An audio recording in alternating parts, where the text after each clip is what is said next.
Marseille, cité des crapauds. Dans cette édition, rencontre avec un sculpteur qui décline à l'infini la silhouette du gastéropode, symbole selon lui de la cité phocéenne.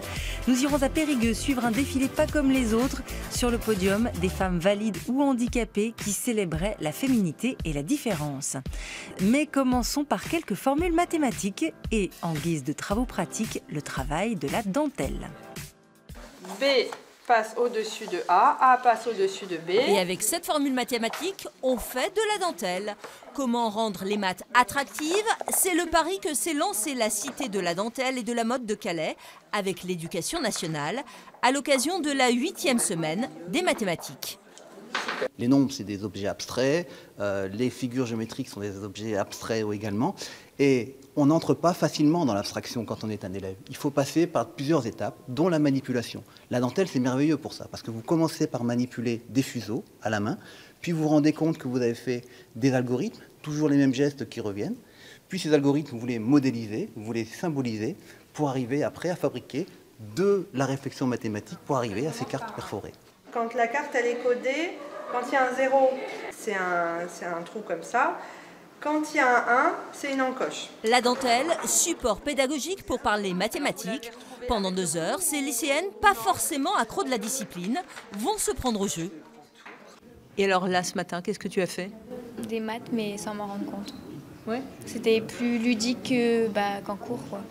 Il y a des maths justement dans le système Jacquard. Et effectivement, le système binaire, un petit peu plus complexe que le 0 et 1, mais le système binaire qui permet effectivement de commander la machine et de faire bouger les fils.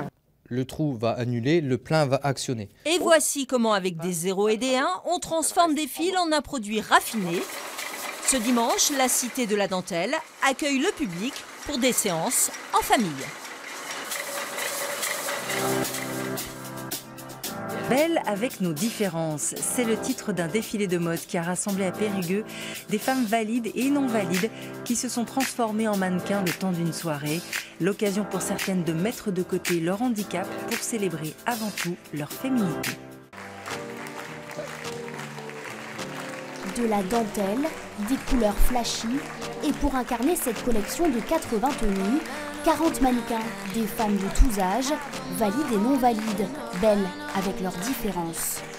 Je le fais aussi pour me prouver quelque chose et prouver encore que malgré le fauteuil, on peut être très belle encore et regarder, quoi, être appréciée. C'est important pour faire changer le regard déjà de la personne en situation de handicap, qu'on ne voit pas qu'on arrête de voir que le handicap, qu'on voit la personne avant tout. Un défilé préparé pendant 7 mois, le reflet d'un travail collectif entre l'Association des paralysés de France et la styliste périgourdine Rosa Merenda. J'ai eu l'autre jour une personne qui m'a dit « Mais vous habillez des personnes en fauteuil et ces femmes défilent ». Voilà. Alors donc effectivement, c'est une revendication. Tout le monde peut défiler. Ce défilé-là, eh bien, il correspond bien au reflet de la société actuelle. On a vu ce soir défiler des femmes de tout âge, des femmes en situation de handicap, des femmes valides, et c'est vraiment ce qu'on voulait montrer. Changer le regard sur le handicap, casser les stéréotypes. Ce défilé redonne à la femme toute sa féminité, qu'elle soit valide ou non valide.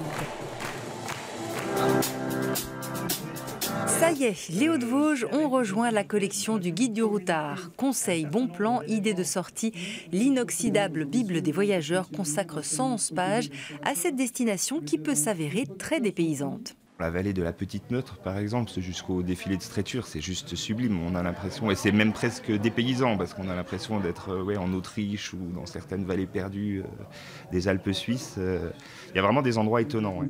Pour les professionnels du tourisme, être dans le Routard, c'est un plus, mais pas seulement. C'est effectivement très mythique. Moi, quand j'avais 20 ans, pour nous, c'était notre Bible. Moi, je suis parti aux États-Unis. Enfin, je veux dire, c'était un incontournable. Et là, je me dis, waouh, rencontrer Philippe Lohagen, c'est quand même quelque chose, quoi. Vendu 4,90 €, le Routard Hauts-de-Vosges devient ainsi le 86e titre de la célèbre collection. Quel est le rapport entre Marseille et les crapauds? Pour vous aider à répondre à cette étrange question, nous vous emmenons à la rencontre d'Alain Paris. Pour cet artiste plasticien, le lien entre la cité phocéenne et le gastéropode est une évidence qui vire un peu à l'obsession. Un crapaud vert en bordure d'autoroute. Encore un crapaud côté mer sur la corniche. Celui-ci a poussé jusqu'au coude. Des crapauds échappés de l'atelier d'Alain Paris. Voici le petit dernier. Nous l'appellerons le crapaud Rasta. Le crapaud au départ, c'est pas un hasard, mais presque. Marseille est construit sur des marécages. Donc, le premier habitant de la ville de Marseille est un batracien. Si j'avais été une fille, j'aurais fait une grenouille. Mais Alain Paris est un garçon. Il se consacre au crapaud. Chacun de ces batraciens est unique. Ah, je vais vous le montrer, celui de l'OM. Regardez. Ça, c'est celui de l'OM, la croix marseillaise. Le DJ. Là, c'est la meuf. Voilà, avec des belles lèvres bien pulpeuses. Tout en rose. Son petit cul. Voilà. Et il y a le crocodile, là. Et après, ne bougez pas, vous allez voir.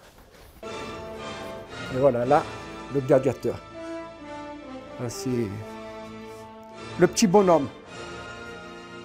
Voilà. Il est un peu lourd, je le repose. Le fabuleux destin de ces crapauds, Alain y croit très fort. J'espère que peut-être Jean-Claude Godet ou quelques élus reconnaissent le crapaud marseillais en tant que symbole oublié. Parce qu'on n'a pas de symbole à Marseille. Parce que quand on sort de Marseille, on dit c'est quoi le symbole de Marseille? L'OM. Non, c'est pas l'OM. C'est le crapaud.